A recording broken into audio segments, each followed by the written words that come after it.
All right, welcome to another Three Aficionados. I'm one of your hosts, Steve Yip, and here's Peter Pitton and Daniel Ross. Today we're all sporting a creepy mustache in various different shades of darkness but always perverted. And today we'll be talking about all things analog, but particularly chatting about some news and updates, not only to the watch fleet, the car fleet, but also the Tudor Pelagos FXD or the Marine Nationale, the Timex Hodinkee Waterbury, and the GT4 RS Porsche. And if we get through all that, then we'll have great success. And with that, we'll pop it off here. And I'm matching Daniel, if Daniel has his Leffe. Here, let's pop it off, boys. Pop it. You totally popped it prematurely, didn't you? Oh no! Oh, I got the wrong beer today. I thought we were coordinating mustaches and beers. Well, I've got the one of Bo's Lug Shreds. You guys have seen this before. Oh yeah, nice pint of beer here. But that thing you've got there is a nice glass of beauty. So I got the Leffe, you got the Lug Tread, and Peter, are you sporting the Cocoa? No Cocoa today. We're going for the Wild Rose Raspberry Ale. Brewed in Alberta here. It seems like it's a pretty, I don't know if it's common like other places around Canada, but like you can get it a lot of places in Alberta, and it's super, super good. So it's one of my more favorite beers. It's got kind of like a hint of raspberry in it, and it's still, I think, it's like not light, so which is kind of reasonable. I know sometimes there's more fruity beers are like lighter, and it's kind of like why kill the vibe with the fruit? So it's kind of nice this way. It keeps it solid. Peter, it's fruity, not light.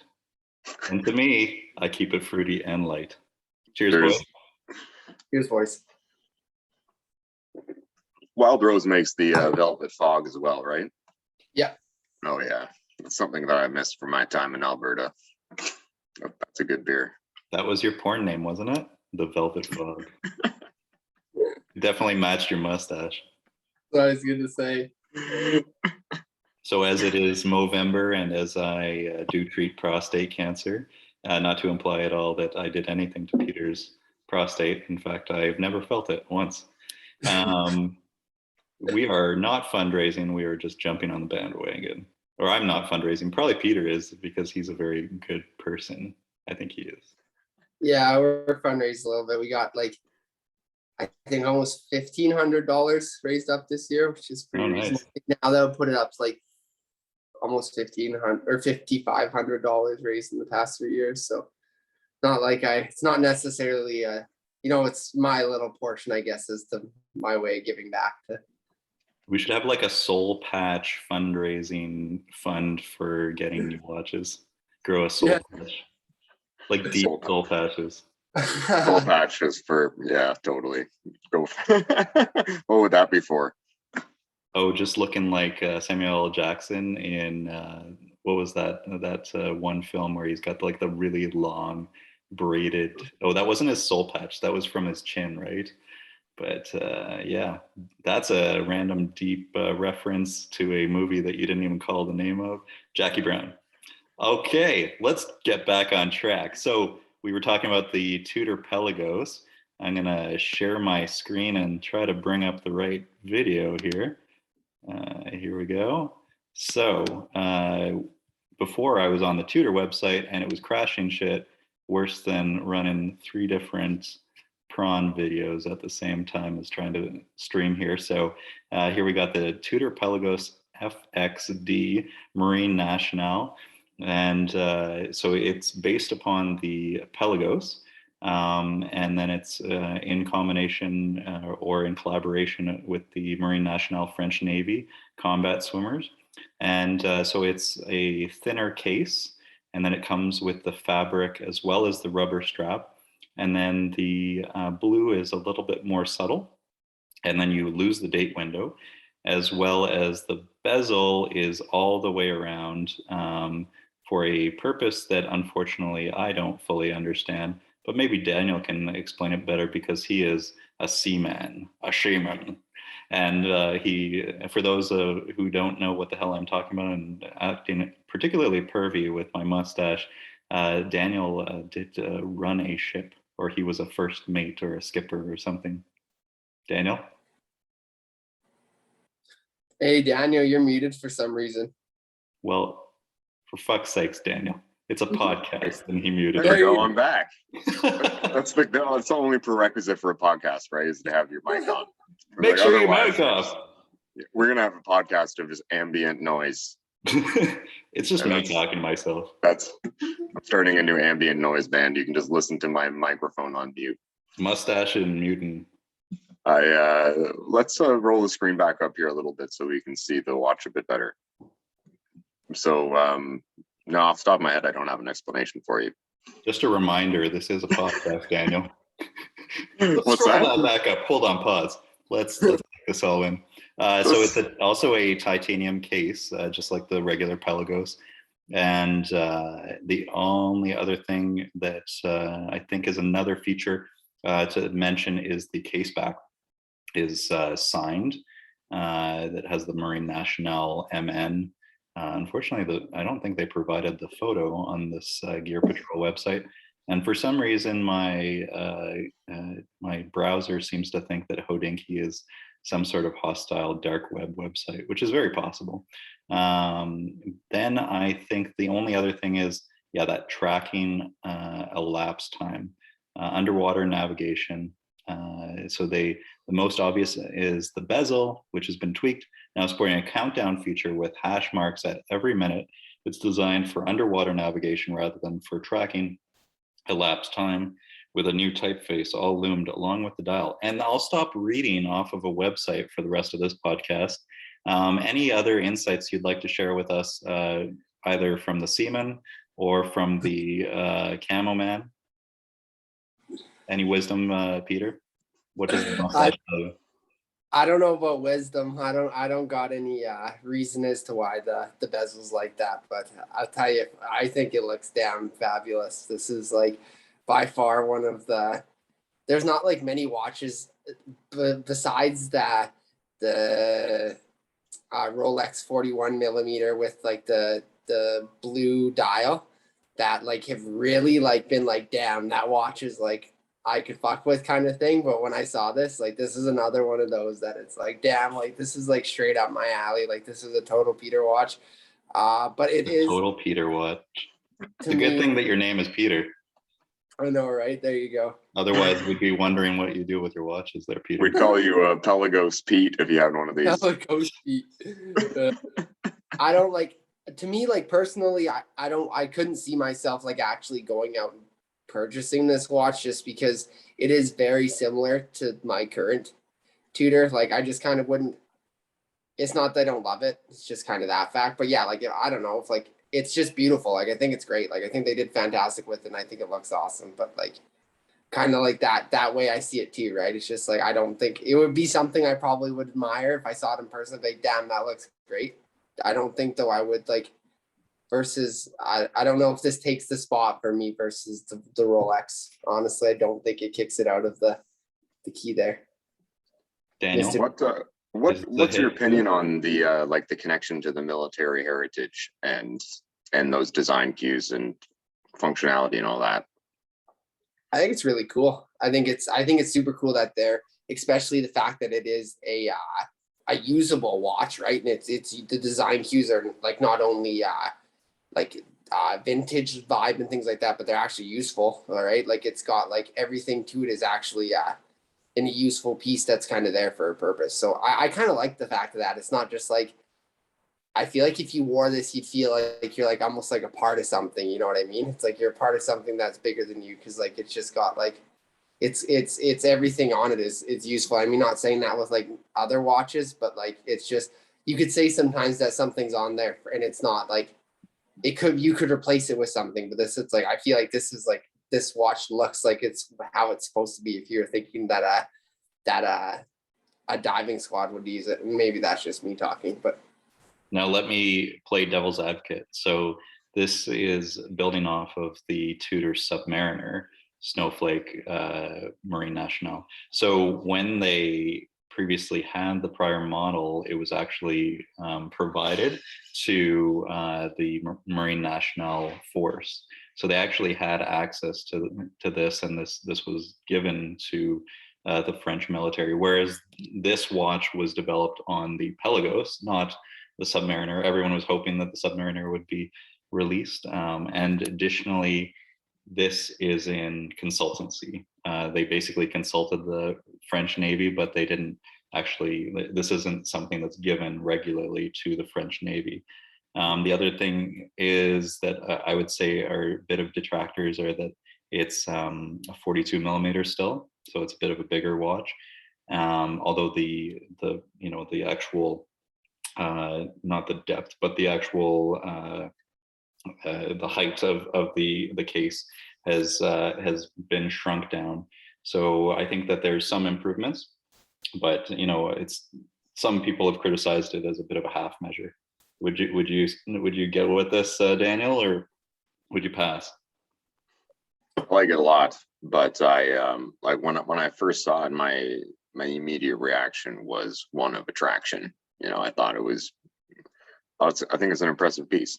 I like the package, but I had an experience a couple of years ago when I was wearing my old red G-Shock, and I had a meeting with this one fellow who was an ex-Canadian paratrooper, and nice guy, and he gave me a big hug actually. But what happened was he started staring at my watch, and he just gave me this impression like I'm not tough enough to own this. Like this guy is such a bad ass that I feel like I'm almost misrepresenting this watch by wearing it, because I'm not as badass as this guy. So I don't know if I would be able to wear a watch that is designed in part for naval purposes without actually being in the Navy. I'm not sure if that's like a philosophical issue that would stop me from actually wearing them, but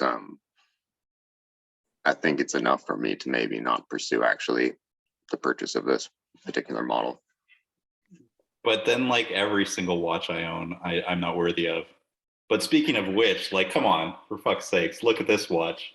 That's not true. We forgot to do a wrist check here, as in we, as in I. And here we are, and I am definitely not John Mayer, and I'm sporting the 116508 LN Daytona green dial gold everything watch. So it is pretty much the end game. It is the end game watch, but the problem is that it never actually ends the game, does it? What were you guys flashing up on the screen there, Daniel? Oh yeah, I currently have my BMW chronograph on again. That's my trusty go-to watch at the moment. I've got a couple of watches in at the fellow right now doing some servicing, so we'll be excited to have those back to show them off to you guys. Nice. What's the Peter watch of the day? This is I was gonna wear another watch because I thought it would be fitting for the occasion, but this is what I had on when I got home, so this is what we kept on. It's just a good old workhorse. Took her to school today. I think it's the GSK some 2100. I'm pretty sure. It's the funny part is I know the reference number on this, but like none of my other watches, and I don't know why. It just for some reason sticks in my head because it's easy to remember. And that's the Jellyfish Cassiope. Yes, sir. Yes, the Jellyfish Cassiope for anyone who's not watching, the all clear one. Yeah, I don't know. It's cool. It's very, very interesting watch. People are just like, oh, it's a G-Shock kind of thing. Like, yeah, it's not just a G-Shock, right? Like, you don't know. That's a sweet piece of kit. I like it. Totally clear, not opaque anywhere at all. No. Well, I think that Peter's actually alluding to the occasion, and that would be the occasion that both he and I indulged in something that we're probably both not worthy of, as far as it being intended for diving purposes, and that's the Hodinkee Timex Waterbury or Waterbury.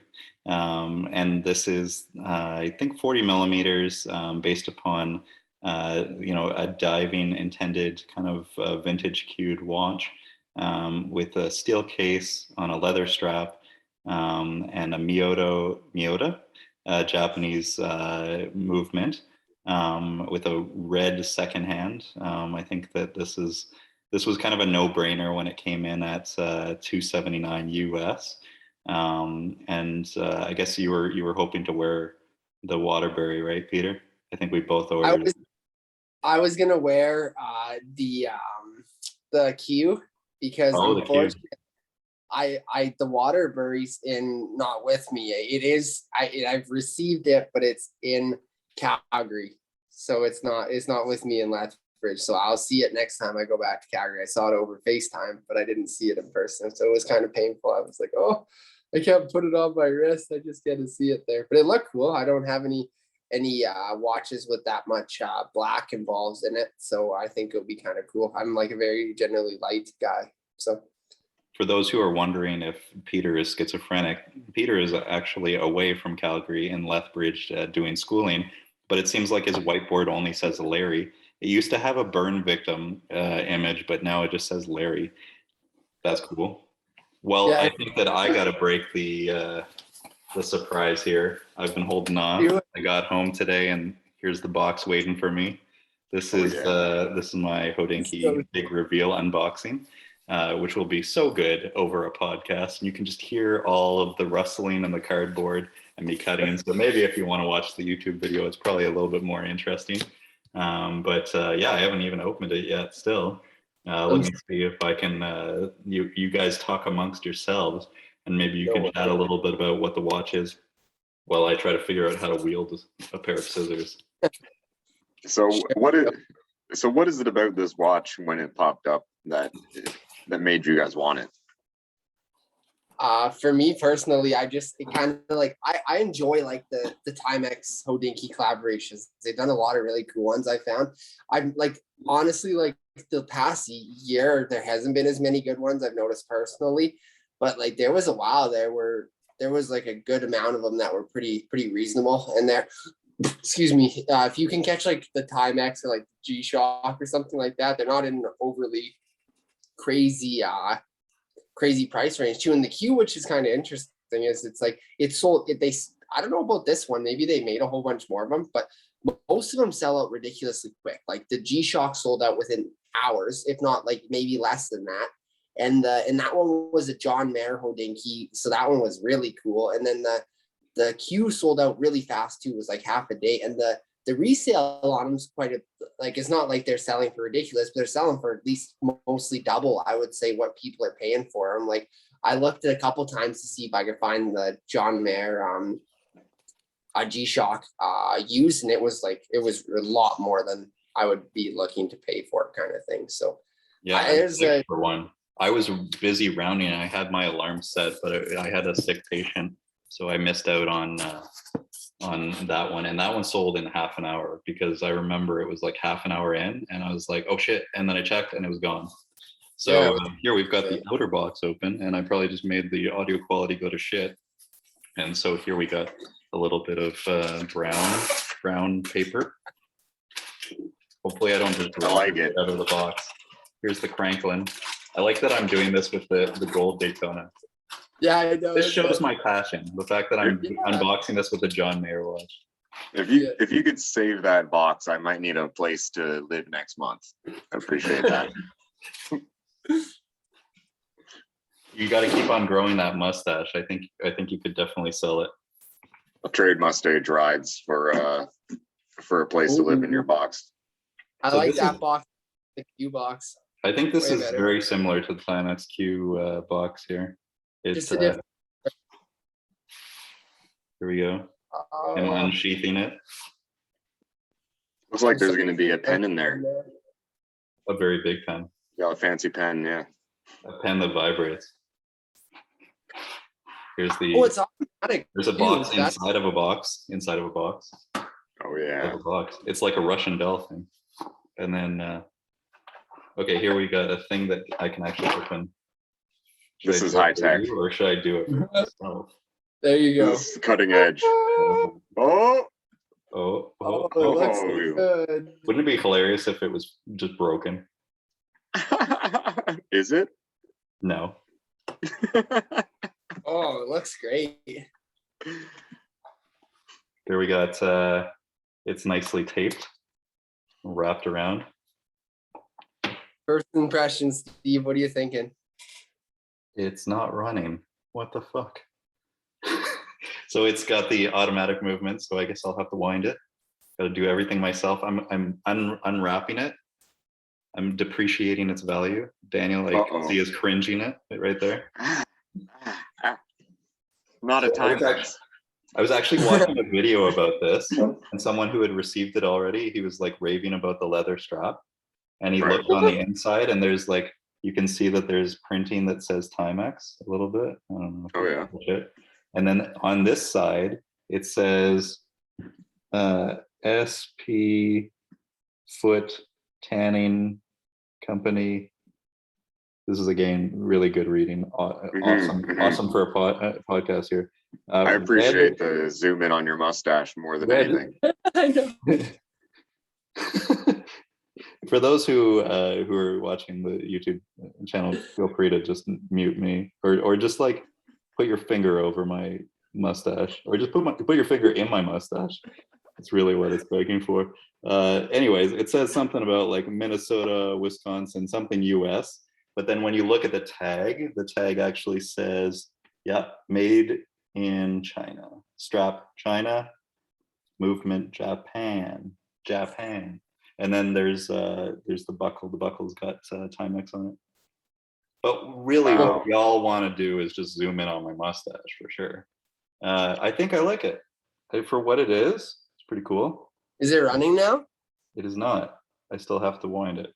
Oh, But it's still got like a little bit of a cover here on the crystal, which isn't really crystal. It's like the shitty. It's not sapphire. I can't remember what it is. Everyone was talking about that, but I mean, it's $300 watch.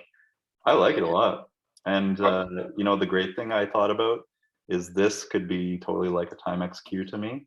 I thought it was cool to wear it for a time, but I really loved seeing it on my grandfather's wrist. So I feel like I'm gonna wear it for a little bit, and then I'm gonna let him wear it for a little bit and let him bang the shit out of it and do things to it that I would never dream of doing, and then be able to remember him forever imprinted on it. Here's some other interesting things. You got the crown here that is nicely engraved with I don't know, wow, or mom, WOW or MOM. I think it's supposed to be for Waterbury. And you can like subtly see in the light the Hodinkee right above Waterbury, above the 6. You know, something that doesn't come across in the photos is that the loom has a nice creaminess. So it almost has that vintage vibe. And it also has a nice aluminum. I like the way that the aluminum bezel is kind of, I don't know, is it slightly beveled? And then it's got beveled edges here. I think it's really cool for what it is. it's pretty chunky, eh? Yeah. Jesus, have I just been showing a zoomed up photo of my mustache the entire time and just looking at the watch myself? There's All like right. I mean, the mustache is like, it's like a 2-to-1 mustache to watch thing that's going on. I'm just gonna stroke it with my mustache. This is awful podcasting because you just can't even see any of the shit that is happening, which is probably a good thing. Anyways, I think it's a hit. It's pretty awesome. I wish that it was maybe a little bit smaller, but you know, I was wondering about like the case depth, like the height of it. Thick? Yeah, it looks like she's thick. Break it down as far as value. Good value, bad value. What do you think? Decent value. Good to decent. I mean, I like that it's automatic. I like that it's got some cool vintage cues. I like that, you know, it could be an awesome everyday wear. The strap's nice. I think overall, I'm quite pleased with it. It's awesome. Putting it on the wrist, the leather strap is pretty stiff. It looks good on your vest. Yeah, I think it looks good. It looks good on the wrist. Oh yeah. It fits my wrist pretty nicely. It doesn't look too overly big. Looks Yeah. good. I like it. And it's moving. I didn't even have to wind it. There you go. Just a couple minutes. The time is not right. It's 9 Mazel o'clock. tov. Thank you, sir. Yeah. Wear There's it a very well. prolonged and painful unboxing of a Timex Waterbury Hodinkee. Thank you, everyone, for staring at my mustache and bearing with me. Excuse me. So next episode, we're both gonna have to sport these. Yes, 100%. Should I take off the crystal protector though? Should I leave No. it, or should I take Leave it on. Leave it till it Leave falls it on. off. Might as well. I think I gotta take it off the moment that it goes to my grandfather. Daniel's just shaking his head. He's having a violent No. reaction. No, leave it on. He's going down. What are you doing? Put it back in the box. Did you take the plastic off the sofa as well? No, I did not. I like it. It's cool. It's cool. I'm gonna give it to my grandfather like this. For the time that I'm gonna enjoy it, I'm gonna keep it like this with the screen protector. Probably less the tag here. I like it a lot. It's cool. That's nice. Leave the plastic on. What's your grandfather gonna do? Like fidget with it, peel it, and choke on it? No, I'm definitely gonna take it off, and I'm gonna let my grandfather go and break it. Because then He's only allowed to wear watches that he can't take off himself. Exactly. Yeah, we want to encourage his arthritis as much as possible. This watch hurts. Ow, ow. Listen to the bezel. The bezel is very crisp. Oh no, but I'm fucking up the screen protector. It's worth it for that sound. That's a click. That's a ratchet. That's high quality. I gotta turn my my tutor on. I was thinking about it last time, but next time I wear it, I gotta do a turn for you guys on the screen because that is a crisp turn. Let me tell you, compared to any other one, I just like the it's so good. I love a good knob or a bezel, handle. You mean Something. I'm a big if fan I of. can just turn off the lights and maybe the loom lights up here.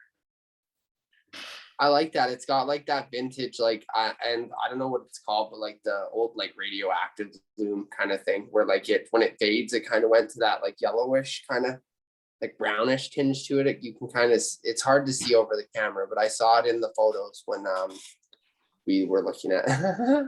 Now we got to get a shot of the loom in the dark with my mustache.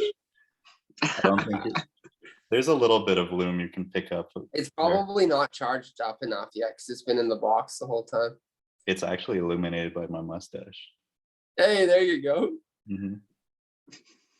Luminescence.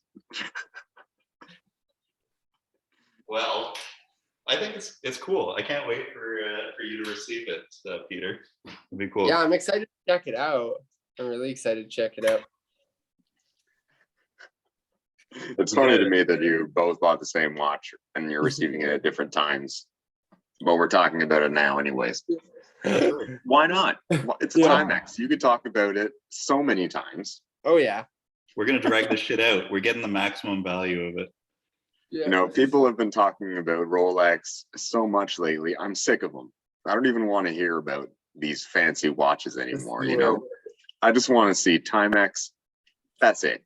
You know what? This is a piece of shit. I should just throw this out. Garbage. 16508. John Mayer is full of shit. What is he talking about? It was barely a paperweight. This 10 times better. Money. Mm-hmm. I think they're both cool. I enjoy both. They are. Yeah. Yeah. Double wristed. Sure. I'm making fun of the Timex because it's standing beside. Oh, I guess it's not standing, but it's beside your Daytona there, and I think that's amusing. Can you find the Daytona pusher? I've unscrewed the pusher. Oh. It sounds even nicer when it's gold. that's got to be one of the douchiest things I've said. And I can tell because I've heard it in multiple iterations of the steel. both white dial and black dial. Okay, stop in the pusher. Oh, it feels so good. Now reset. Oh yeah, that's so good. I'm pretty sure That's the great. douchiest thing you ever said was when you asked me if $20 would cover buying soy milk.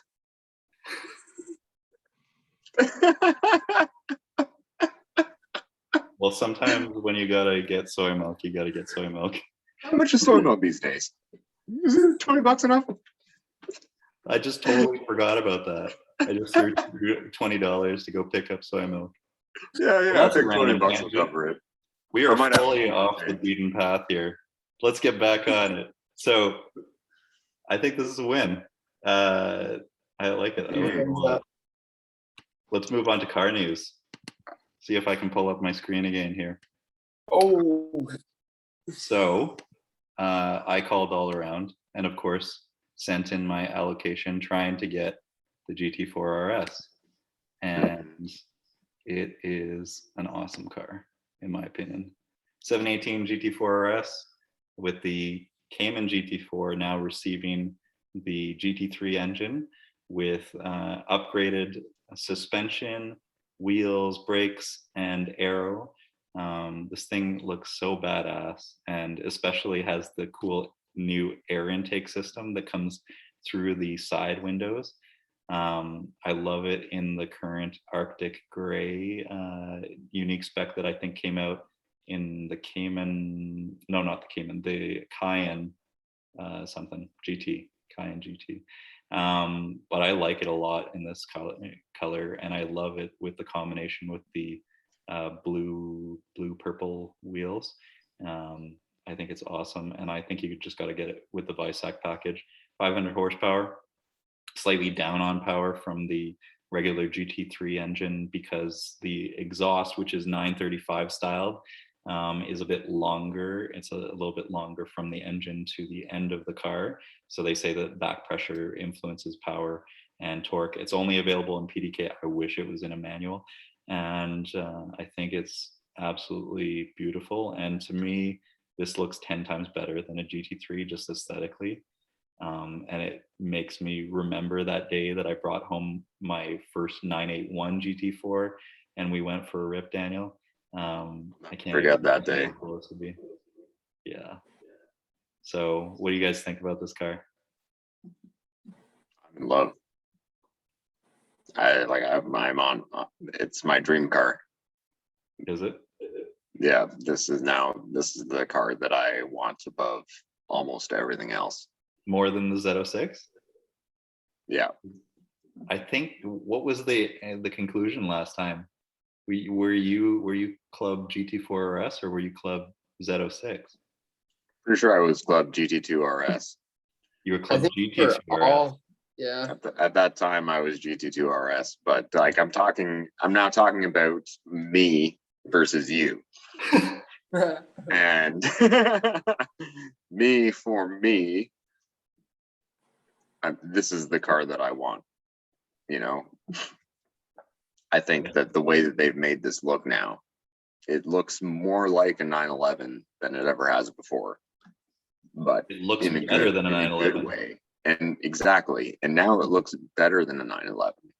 You know, like I used to be attracted to it because it was a mid-engine layout, and I used to just have to deal with it being a Boxster or whatever the old cars were, you know, like not the most attractive looking things. And I liked the layout, but obviously the 911 was like basically superior in every way. It looked better and it was a better car.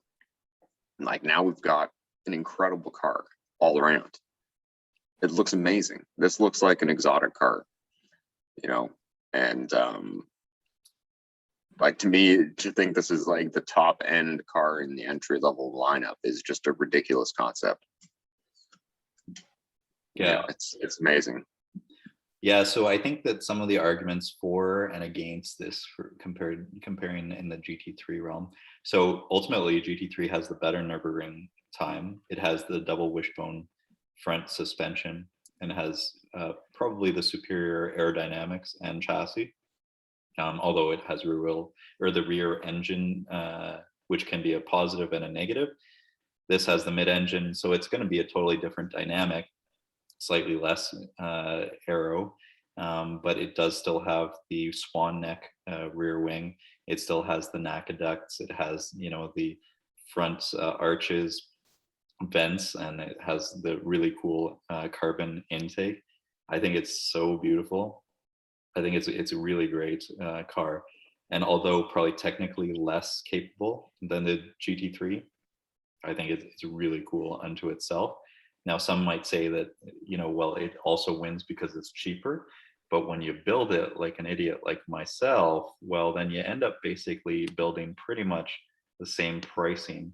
So if you do non-BISAC package, then it will be cheaper than a GT3. But if you do BISAC, which I think you have to do, basically, if it's an RS, in my opinion, although I did have a GT3 RS without BISAC, but that was like, I was only offered it without BISAC as an option. That's different. That was different. But like, this is like speccing a GT2 RS, in my opinion. The way that it looks, and I would get it with the stripe, which is a CXX option that's coming in the future. I would want to get it with the GT2 RS stripe, and I'd want this right next to the GT2. How dope would that be? To have this in Arctic gray right next to the Volcano metallic gray, and the two having the stripe down the hood, down the front. I think that would be unreal. And they both would have magnesium wheels, and they both have BISAC package. So I built it out with the Arctic gray. I built it with the BISAC package. I put obviously the buckets and the Porsche Carbon ceramic brakes, PCCBs, the front axle lift because Alberta, and I have to park in the back alley. The chrono package, the forged magnesium wheels with the indigo blue paint, the LED headlights. I made that mistake once with the GT3 RS with going the regular xenon headlights. I won't do that again after having the GT2 RS with those LEDs. That's a game changer. And then all the free stuff. Smoking package, luggage net, fire extinguisher, I think is kind of cool. I mean, I could take or leave. Steering column case in leather, I could take or leave, but it's kind of nice. And then Bose surround sound, they pretty much don't let you buy these cars without it. And of course, European delivery in Zuffenhausen. Did I make a mistake? Any changes that you'd make to the spec? What's the base price there hiding behind our images? That would be well, it works out to be 227, but the base is 166.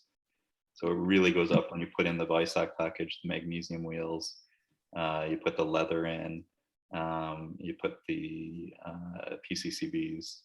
Those are the big ticket items. Yeah, I mean, I don't know. Would you go steel brakes with this? If you wanted a track monster, I think that would be the wise choice. But come on, I got to build it similar to the GT2 RS. You got to go full RS spec, in my opinion. Yeah, there's a bit of, I don't know how much of a debate there really is to be had because base price is already quite unattainable in a lot of ways. So do you go from that to just slightly more unattainable? Like, I think probably the answer is yes. You know, like, why not? But if the point of the GT4 RS is to be attainable, then it suddenly pushes it to a level where it's what the GT3 RS was, you know, not long ago. So I don't know. I cannot believe, Worth the like, money. I'm mind blown right now about that base price. I'm like, I can't believe that. Like, that's like for what the car is. Like, not saying like, I mean, again, that's base price, but even for what you have it for fully loaded, that's like, that's pretty darn impressive if you're thinking like comparability, like other cars within the same realm kind of thing, right? Well, to play devil's advocate, we were just comparing it to, well, we've talked about the GT3, and then we've also talked about the Z06. So there's all the 0 to 60 boys on the internet who will say, you know, for half that price, you get a Z06, you get a much more powerful V8, still mid-engine, you still get flappy paddles, and you still get crazy speeds and performance. I bet you the GT4 RS is still going to do laps around it. Maybe not in a straight line, but I bet you this will kill it at the Nürburgring, in my opinion, and it will keep on running. You know, is the Z06 going to stand up for endurance racing? Is it going to be able to drive home every time? I don't know. I question that based upon prior Z06s, in my opinion. But I think both are super cool. The crazy thing to think is I have a better chance of getting a GT4 RS than I do of a Z06. That being said, I immediately, as soon as this dropped, and I ran over to the dealer with my spec and I said, I told you about this car. I said that it was coming. You always denied it. I was the first guy. Don't you forget about me. He's like, yeah, well, I have no idea when it's coming. We're just getting our spiders that were ordered a year ago. So good luck to that. So who knows when that's actually coming. So I was like, just put my name down. At this point, I'm just going willy-nilly, putting my name down on everything because nothing is coming because of all these delays, chip shortage, and supply chain issues. But damn, this car would be super cool to collect in Europe, even if you owned it for a short time. Am I going to sell the GT2 RS for this? I don't think so. It's super cool though. If it was an manual, I think I would sell the GT2 RS for it because that would pretty much be everything. I think that's an awesome car, but unfortunately, you're only getting a PDK, and I can live with that. I think it's still a super cool car. And from what I've heard of the GT3, the PDK is more appropriately matched to this engine. Previously people said, well, manual in the 991.2 GT3 still works, but it's getting to that point where maybe you need PDK. But from a lot of reviews, a lot of people are saying go for PDK with this. So I think it probably is a good match for this, especially if you're going RS spec. But there's part of me that goes, how cool would this car be with a manual? Would you go this color, Daniel? Or would you go shark blue? I think Peter would go shark blue. I like this color. Honestly, the blue would probably be cool too. But I'm a big gray looks good on cars too. Like your GT2 looks unreal. And this honestly looks unreal too. So it'd be a toss up, and this has blue in it too, so I could live with that. I think the wheels really work well with it. Like the yellow, the gray, that's a cool gray with the blue wheels. It all works really well, especially when you see it with the stripe, the GT2 kind of style stripe. So I think that would be a very important option that I'd want to add into, depending on how much that option is. But yeah, I think it's a pretty cool car. Yeah, very cool. I don't think I would. If I had a GT2, I don't think I would sell it to buy one. If I didn't have a GT2, I would strongly first. I don't have a GT2, so I would strongly consider pursuing that car. It looks amazing. Well, you do have a GT2 anytime you come out here. At least consider. The only time I've driven a GT2 was it was years ago when I drove one of the original generations. That was a 997, right? Yeah, first and second gear, and that was it. Was it a GT2 or was it a GT2 RS? I think it was GT2. Yeah, I did. That was like a good solid 5-minute pause. It's been a while now. I'm so old now that memories from before, like Kanye said, I forgot better things than y'all ever thought of. It's just how it is. True. But you did look like your life was flashing right before your eyes. That's what happens when you drive a GT2 or an RS. Yeah. Well, actually, we haven't even talked about that. I took Peter out the other weekend. He and I went for a blast. Peter, what as your consigliere, I want to just stop you right there. No, you did not. It didn't happen. Well, if your ass was over here, you'd be definitely picking it up with me. I can't confirm or deny if that drive did or did not happen. No, I'll tell you, I haven't been in like too many cars, but that was crazy. Like out of all there was a couple times like where I was just like ear to ear grin kind of thing. Like my mouth was open like the whole time. It was just like, holy shit, like this thing is crazy. Like you're coming into the corner and it's like, oh my God, like we're not slowing down yet, right? Like it's just this thing was so capable. It was unbelievable. And one of the craziest things I noticed too is the acceleration was so uniform. Like I haven't been in an electric vehicle, but it would be like the closest thing I could think to being an electric vehicle. Like it feels like it's going freaking faster as the pedals going down. Like most vehicles slow down. Like I'm just like, holy shit, like is this thing gonna like ever like lose power? Like it was crazy. Yeah, it was mind blowing. Yeah, it was instantaneous. It was at all times, but it was much more riveting, and it was a lot more emotional than an electric car, and it was a lot more emotional than the turbo. Like I was thinking, Daniel, you and I have driven you drove the 991.1 turbo more than I did when we did that one Porsche drive, and then we've driven in the GT3 RS 991.2. I thought you'd probably mesh them together and you get something really cool, and maybe it's a little bit louder, a little bit more raw. This is more. This is much more. This is instantaneous power. It is linear, and it just is violent, but violent in the smoothest way. So it's actually, now that I think about it, thinking back to my experience with a Pista, I think it's fairly beyond that. It's more technical, but it's just as evocative when you push it.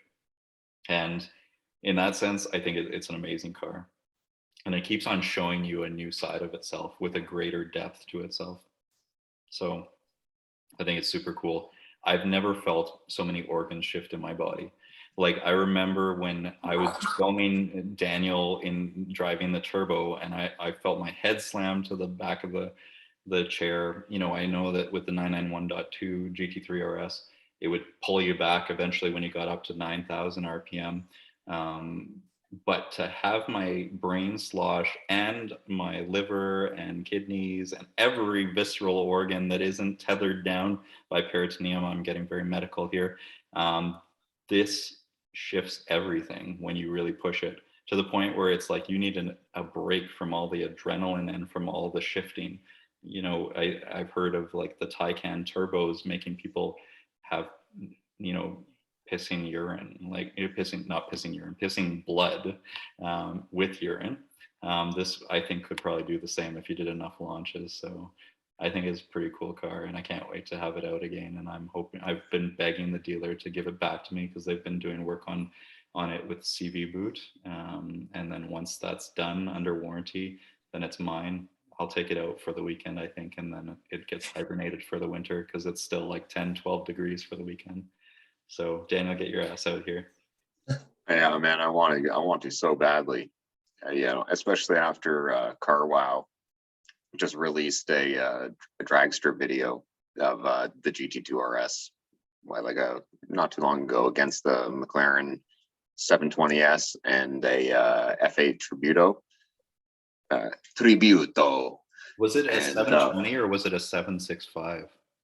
Maybe it was 765. I think it was a 765. Yeah. So like first run, it's like McLaren, Porsche, Ferrari, and then it's like Porsche, McLaren, Ferrari, and then it's McLaren, Porsche, Ferrari. So like you've got a GT2 RS that is like spanking the new Ferrari in a straight line, and then it's keeping up with the McLaren that, like, some might say should be outperforming it. So, you know, it really is a supercar. It's not, obviously, it's not like a Koenigsegg, so it's not quite at that hypercar territory, but like it's reaching for it. You know, it's as they say in European football, it's asking questions. It's asking questions and giving answers. This car's asking lots of questions. It's asking questions that your ass can't pay for. So, but I also just realized that it has a crazy downforce. I remember I only experienced this for a moment with the GT3 RS on the Nürburgring when I did Euro delivery, and you could feel that wing just suck you right down in a non-sexual way, but yet still sexual, in the right kind of way. This has like even more aero that you feel it even earlier on. I mean, maybe not. I don't know. This car makes me break a lot of rules, a lot of laws. It's going to cost me No, a it lot, doesn't. but it is We really yeah, amazing the way you feel that downforce, the way it sticks, and it's another level from the GT3 RS. It's, you know, everything that you and I probably felt, and we felt like maybe there's a little bit more. Maybe the suspension and the dynamics and the aerodynamics could, uh, you know, tolerate a lot more power. And this is the situation. It's just make it a little bit more stiff, shove a massive engine with a ton of turbo and torque, and that's what this is. What I like also, and when you sent that comparison, I don't know if you sent it, but I know I watched it, and it made me think, yeah, it's great to see that it's always consistently up there and challenging that McLaren, but the Porsche is the one that you're going to want to take home, that you're going to feel like it could do that over and over and over again, and it's not going to break, aside from its CV joint, which right now needs to be fixed. So If you beat the crap out of something, eventually something breaks. You know, it's just how it is. well, I didn't do it, but I'm glad it's under warranty with extended warranty. Yeah. Well, Yeah. we have to have a track day one day with the GT2. You know what's so staggering to me is that I enjoy all of these cars. I don't even know how my garage will work out, but you know, it's such an enjoyable experience sharing it with you guys, and I'm glad that I have the opportunity. And whether it's a Waterbury or a shitty John Mayer Daytona, I think the same applies. You know, when it comes to cars, I'm excited about the Golf R that's coming in next month. I'm excited about the next Civic Type R. I'm excited about the GR Yaris or GR Corolla. I'm running around trying to put my name down for every single car. I just showed up at Toyota last weekend and put my name down. And I was like, you want to put $100 deposit? Okay, fine. Get me one. And he's like, what is this? And he's like, you want the 86, the Toyota 86 GR? I'm like, no, it's a car that you don't even know about. It's in Europe, but it's coming here. Same thing. I need to do the same thing with Honda. But for right now, I'm just enjoying the ride. That's a cool car, that Toyota. I want one of very those. cool car. Yeah, the It's hot a hatch. homologation car. It's basically a rally car, right? One Yeah. other piece of information I got to share with you is I'm selling my wife's Mazda 3. So, Whoa! No! yeah. No, you can't. How could you part with that? 2010 Mazda 3, lowest mileage, collector spec, 61,000 kilometers, no accidents, no claims, one family owner. Collector Yeah. spec. It is collector spec. Omega driven. That's right. So I can't believe how many offers I've received on it and how many people I have to show it to. I've shown it to 2 people, but it's crazy how much of a seller's market it is right now when it's a Mazda 3 2010 that's like getting all of this attention, and like, oh my God, I'm wasting my time at this point trying to sell it. But anyways, I'm too cheap to trade it in. They offered me $6,500. So far I've got $9,100 offer. You know, I have it listed for 10 grand. So I've got like 4 people who are going to see it tomorrow night. And It's like a nice Oris and difference there. You got to sell privately. Exactly. Well, it's ultimately it's Laura's. It's my wife's car, so we're going to try to get her as much money as possible so that she can, you know, get a channel or something. Chanel. Not a Chanel. A channel. A channel. I want a channel bag. No, I don't know. But yeah, I think it's a good facilitating move out so that I can bring Golf R in or whatever the hell comes in. But Yeah. it'll be interesting to get that next month. It'll be an interesting winter, you know, experience. I think it's kind of a cool car. Yeah, so it's definitely an upgrade from a Mazda 3. Yeah. Well, Yeah. no, let's not be hasty. I drive a Civic EXL, so she gets the EXL. Drive a Civic. Yeah. Although I was tempted when I saw there's a 2003 996 C2, and these are supposed to be unique cars, the Canadian ones. Apparently, the Euro spec cars came in 2003. There's a shortage of North American cars at that year. So if you get a 2003 Canadian coupe manual, they came with a sport exhaust, a more refined suspension, and they were a little bit more peppy, I think. This was like an inside knowledge kind of car. So there is one out in BC, and it's listed for like 32 grand. So, I sent him a message. I sent the dealer a message as well, because normally we kind of look at these cars. I was like, is this the real Canadian thing? And then he usually like looks it up and sees. But I mean, that's kind of crazy to me that a Golf R is like 20 grand more than a 911. I mean, I know it's the 996. I know it's the egg headlight, but that'd be kind of a cool car to drive in the winter and then probably spin out in and then have no practicality, but it'd be kind of cool.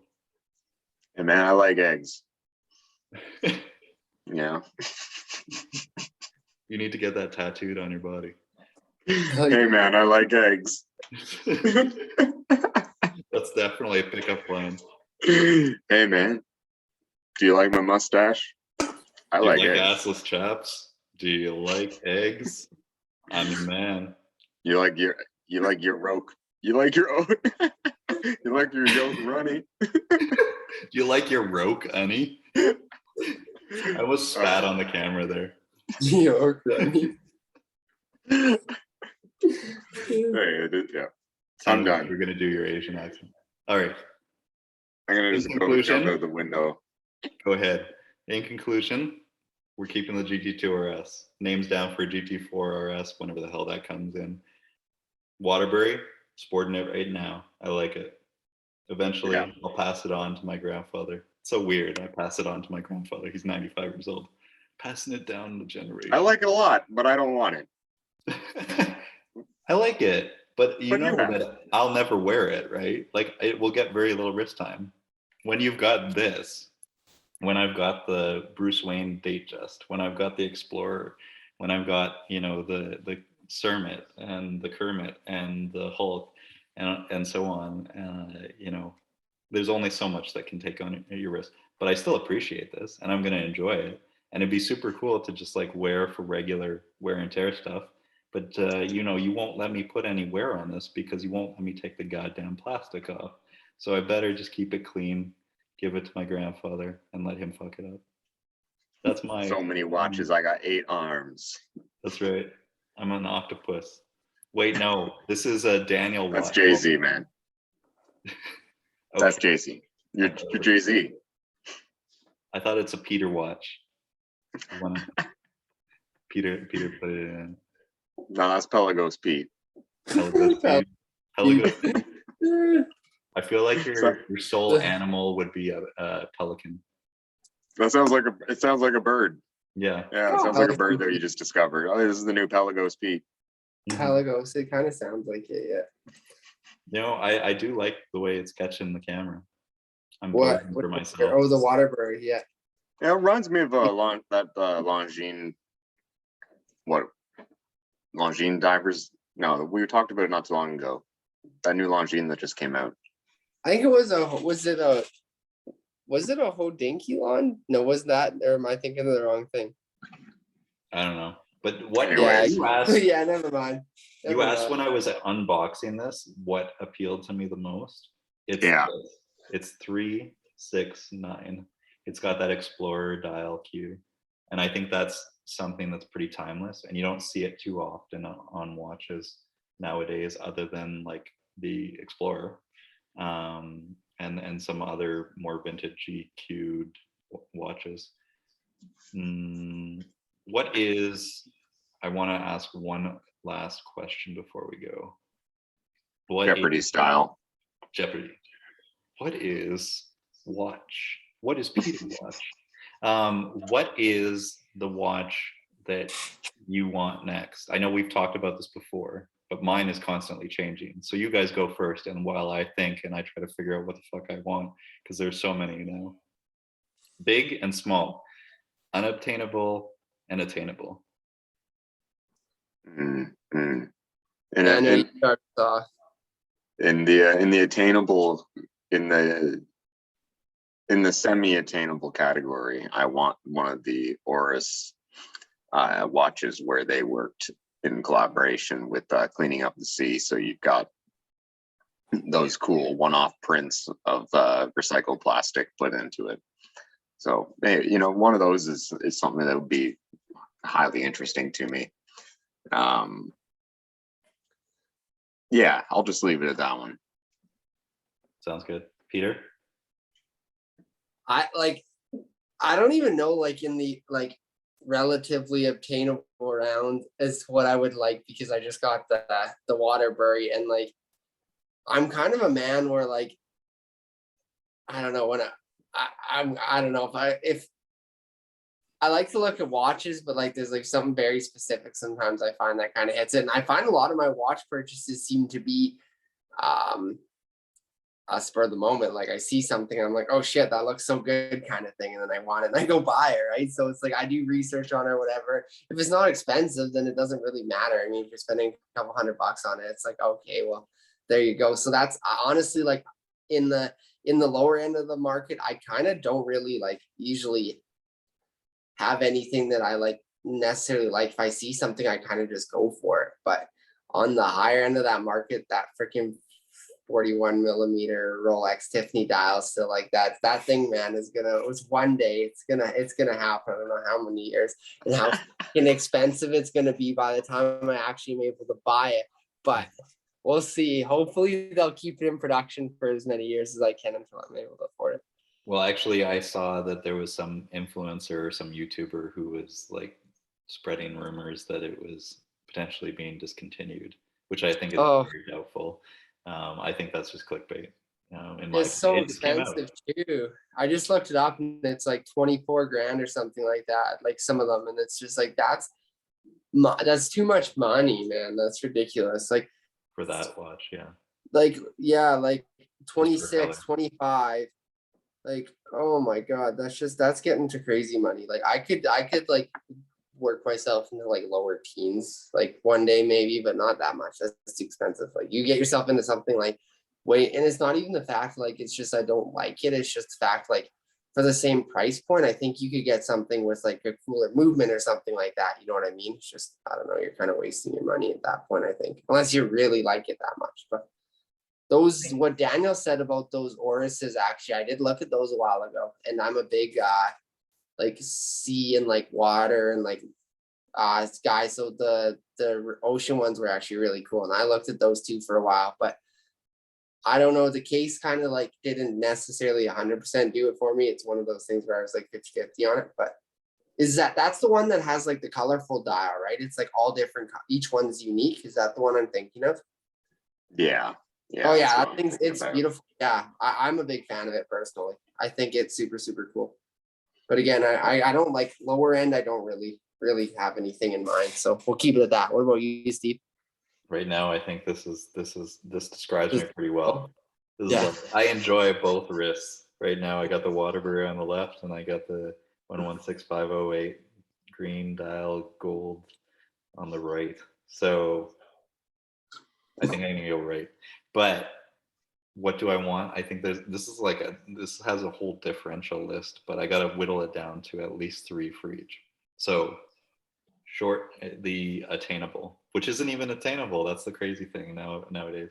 Attainable, kind of a little bit low medium. So I think that we talk about Grand Seiko SBGW 231, which I think is I still don't have a hand wound mechanism watch other than the moon watch that I gave to my wife, which I could steal back from her. I'd really like that eventually. But the thing is that it's so accessible that I could get it whenever I want. I think that's still an awesome end game watch that could do everything from formal to sporty. But I just got the Datejust. So do I really need that right now? No. I think that would be a cool watch to get as like a bridge when it's like, I really want to watch right now. And I could go for that. So I think that's too accessible. That's the most accessible one. The medium accessible, but it's not coming down, and I have to put my name on the wait list. It's Tudors. So I think that's the Tudor Pelagos FXD or whatever FVD, the Marine Nationale that we just talked about. I think that that actually pushed out the Chrono for me. And I only say that because the Chrono is basically aspiring to be a Daytona. Both I really want, especially the white dial Chrono Tudor. But I think that I'd prefer the Marine Nationale personally, right now, at least. I mean, this is the brand new one. So I'd say that's my medium one. And then the high end one, well, there's a long list of that. As far as accessible ones that are like not crazy rainbows, rainbows are at the top of that, of unobtainable. That it's probably never going to happen. But there's other ones that are also pretty unobtainable, like the Meteorites Daytona. But I think that the ones that maybe could happen at some point, I really want the Batgirl. I really want the. I feel like that's mostly it, actually, in the middle line, because I've got a Datejust, I've got an Explorer, I've got subs, I've got Daytonas. It's that really upper echelon, and then there's that Batgirl that I don't have that I think would really clinch it. And then there's the Tudor. I'm really focused on Tudor the most. I mean, I'm that I think is a really good area that I think is just not too bad, not crazy for me to go all out. I think that'd be cool. But now I'm just going on a long tangent of my wish list. Yeah, That's what this is all about. it's all about that. The thing is that I love the whole spectrum, and I'm gonna enjoy this. Yeah, and I'm gonna enjoy putting it on my grandfather's wrist and telling him he can never take it off. But that's the way it is. So it's gonna get really nice. this is yours now forever. Forever. I hope you enjoy wrist infections. This watch was made in China, but it says that it was made in the U.S. Oh, sorry, I mean the strap. The I think it is. I think it's multiple sources, right? Timex. It's the movement is Japanese. The strap is Chinese. I feel like a lot of parts are Chinese. SB Foot Tanning Company, Red Wing, Minnesota, USA, made in China. I actually like it. I think it's going to wear pretty nicely. It feels nice, nice and smooth. Feels like, yeah, it smells like China. Sorry. It smells like China. It smells like all regions of China at the same time. I get a hint of Beijing. From the coasts of Hong Kong to the mountains in the north. We're This gonna watch have to do an encompasses it apology all. to China. We're gonna have like a hard blacklist here. I'm saying nice things. Yeah, it doesn't matter. You can now stream our podcast on the dark web if you're in China. Because And this is where we cut the video. Done. Boom. yeah, this is where we've already been cut. This is where they've intercepted us and they shut us down. This is That was a minute ago by the government. This is the reason why Spreaker shut down our account for a while. For those who Right. just noticed that we were gone for a little while, that was Spreaker. Thanks, Spreaker. Thank you. But it was mostly China. Sorry, China. Oh, shit, we're done. We're done. We're kidding. We're Just done. kidding. Just kidding. Just kidding. Okay. All right, boys. Have a good night. I'm done my beer. We're done our watches. Thank you. Thank you. I hope you enjoyed your Leffa. Peter's done petering his watch around that tan. For those who are not, we're talking about Peter putting his watch on his penis. Is mainly I think I'm alluding to. Okay. Good talk, boys. We went on for far too long, but it was enjoyable. It was That's what it's good. all about. A couple weeks in the news. And in summary, And in summary, why don't you break this down one more time? Because we've gone on too many fucking tangents. and in summary, we have learned nothing. We learned nothing. We're passionate about shit. We do shit. We talk about dope shit. I wear two watches like a douchebag. That is all. And with that, more impressions of the GT2, more impressions of the water brewery, and more impressions of mustaches. Hopefully next time you see us, we'll look even dirtier. Yeah, got one more to go, eh? Keep on donating to the Soul Patch Foundation. We need more watches. Dirty. Where Dirty, do you dirty. stroke that? It's so good. We need to end this now. All right. Have a good Have a evening. good night, boys. everyone. Take care.